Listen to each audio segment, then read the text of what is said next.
Hi there, welcome to the next video, and in this video I will show you one quick example about how you can add new data to a dictionary.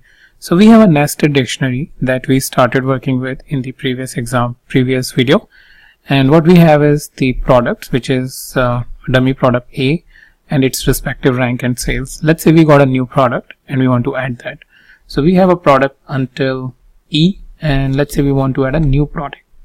So first of all, what we need is the value of these inner list to assign it to a key. So what I will do is product underscore value is equals to, within this, rank is, let's say, 7, comma, sales is, let's say, 500, right?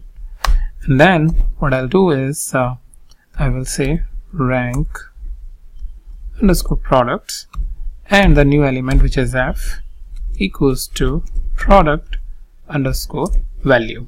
Now once we do that, this is basically the uppermost key, as you can see, and its respective value. So we are providing a proper structure and it should work. So once we do that, now we can see whether it is really added.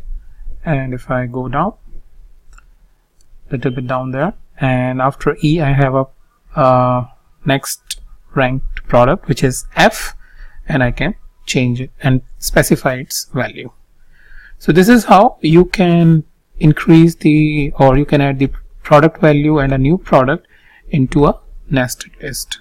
And since it is a basic one, I am not covering much, but when we are working with the real-time data, what we usually do is loop it through, so that in one of the loop we have the product value, and in another loop I have the products value, so, or the actual product name. So basically with the help of loop you can automate this entire piece, and maybe in the future videos I will show you with the help of an example about how you can automate this task, so that you don't have to really manually add the products over here one by one.